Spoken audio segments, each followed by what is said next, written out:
Good evening, friends. Good evening. It is with joy that we come into your midst to speak with you for a few short moments. And we were listening to those words that were read from the old book. And we thought that perhaps we could give you a few ideas upon healing and try to answer a few of the questions that lie in your minds about it. The people of the time of Jesus had no modern remedies to fall back on when they became ill. Medicine has progressed so much over the last 1,000 years, and today you can wipe out so many of the diseases that were rife when Jesus walked the plains of Nazareth. And yet, even today, there are still diseases which defy all known knowledge. You have come up against the one that you term AIDS, and you find that there is cancer rife among your older population, and you begin to wonder, and you find yourself saying over and over again, why is this happening? Why is that happening? Why cannot spirit cure? And then you read in your magazines, in your spiritualist papers, about the cures that have been made by spiritualist healers. Perhaps you yourselves have had spirit healing for this condition or that. And sometimes you are cured, and other times it seems as though the work is in vain. But perhaps the most important thing that you must remember with regard to healing is that you are human.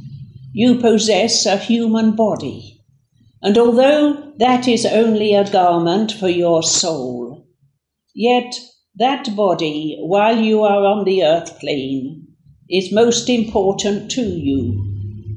And that body has inherited the various ills to which mankind is subject. When you look at the world of nature, you see that there is disease on all sides. You look at your crops in the fields, and you discover that there is such a thing as smut and rust, that mould can attack the harvest when it is gathered into the barns. And there are plagues which come to torment you from time to time. And sometimes your scientists can come up with a cure, only to find that before very long some other disease takes the place of the one that they have found a cure for. And with regard to the crops that you grow, at long last man is beginning to look back to the world of nature, to realize that although you have developed crops from the beginning that are completely different from those in the wild, yet there are still the wild beginnings there. And those wild plants, although they don't yield as your modern crops do, yet they have stamina. They have the power to withstand a lot of the modern diseases. And so at long last, your scientists are beginning to realize that they have got to go back to nature to find something which will give your hybrid crops the hardiness which their cousins in the wild have.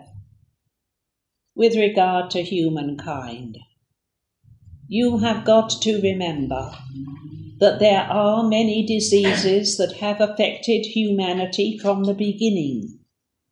Some of them caused by wrong living, by wrong food, by taking no heed of the simple laws of hygiene, and even by keeping yourselves so spotless that you do not develop immunity to some of the diseases that devastate your world at the present time. And you have resort to vaccinations of one sort and another. But do you think your ancestors were any healthier than you are? In the Gospels, you read about Jesus performing the healing miracles. But have you ever stopped to think that when he walked the earth plane, he used many different methods of healing? Even in the Old Testament, there are accounts of the healing of lepers. And the remedies that were given to go and bathe in the water of the Jordan, Jesus anointing the eyes of the man with the mud, and other cases where he just looked at them and said, "Be well," and they were. You can find parallels for all of these in your modern days. And yet, over and over again, you find that there are illnesses which do not seem to be able to be cured by spiritual healing. And you say to yourself, why?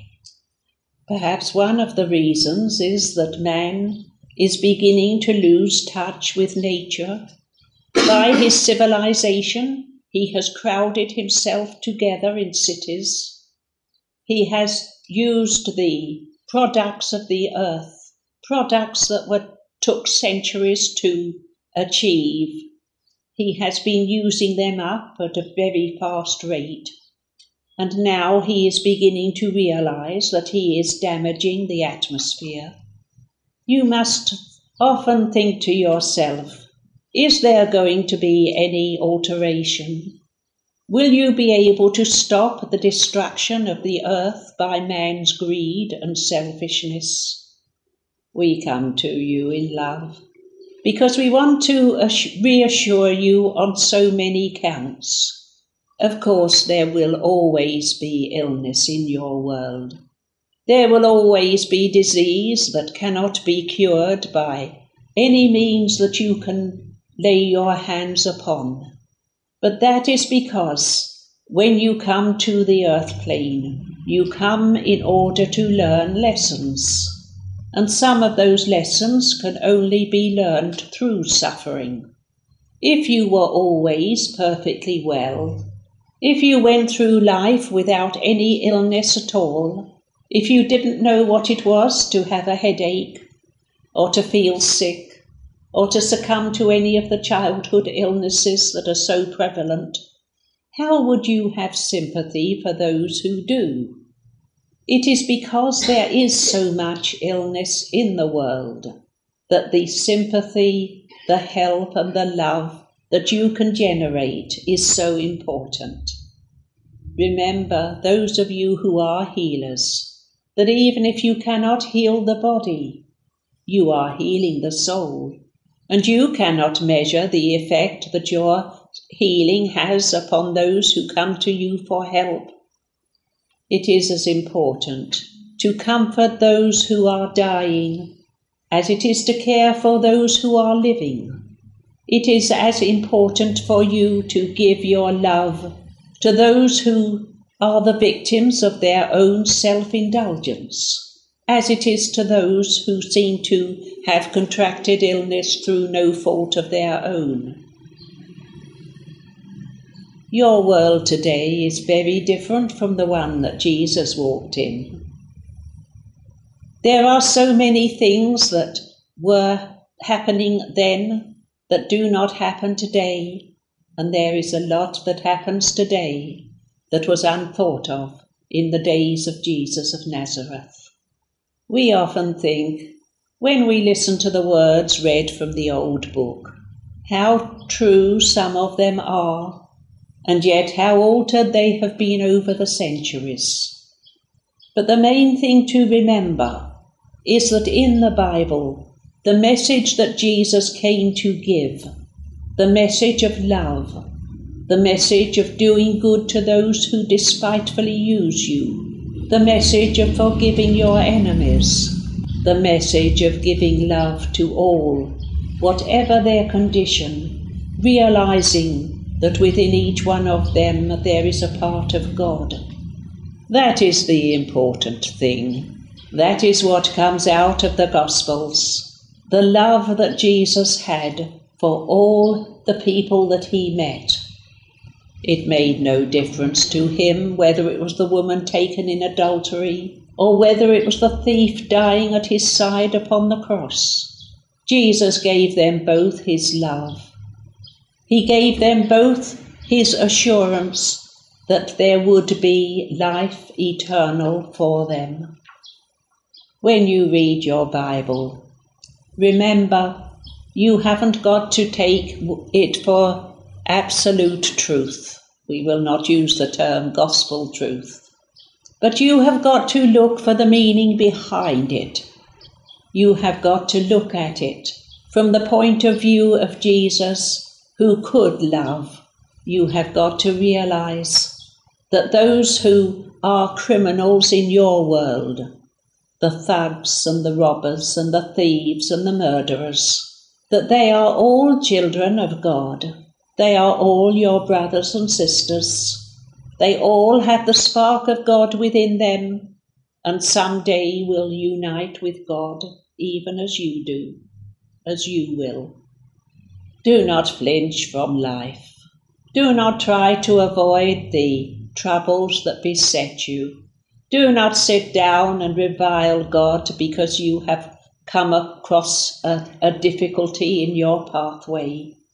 Realize that you are privileged, partly because you live in the Western world, but chiefly because you know something about the truth of spirit return. You know about the eternity of the soul. Look upon these things and rejoice. If your path is difficult, then it is because you have got the strength to cope with it. And it is because in those difficulties you will learn the lessons that you came to earth to learn, to master. Each one of you, whatever your station in life, has come with just that purpose, to build your character, to rub off some of the corners that are there, to learn through experience, through the teaching of life itself, so that when the time comes that you leave your body behind, you will go on into spirit, wiser, kinder, more loving, a step nearer towards God.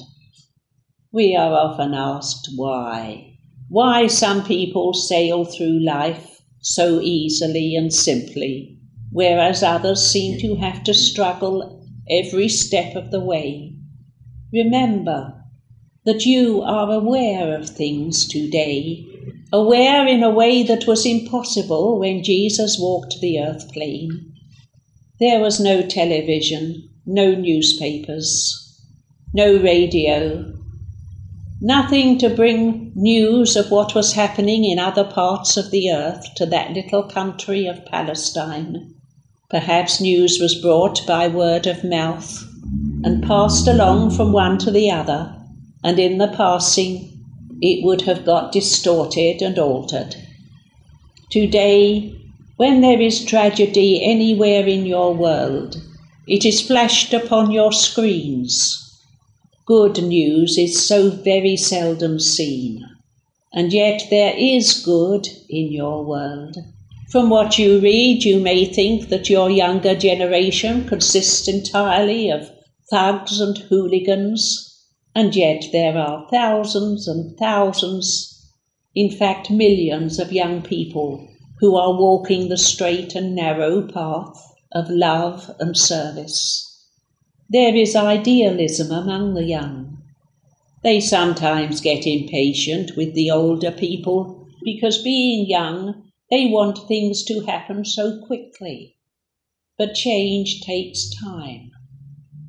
And even though you cannot see the difference in your earth plane from the standpoint that you are in your body, yet if you could step to one side and look at earth with the eyes of the Spirit, you would see that among the darkness there are points of light that are glowing ever brighter.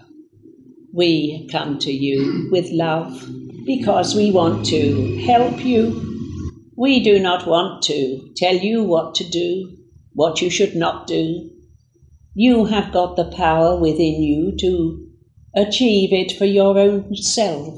And each one of you, being a part of God, has got that too within you.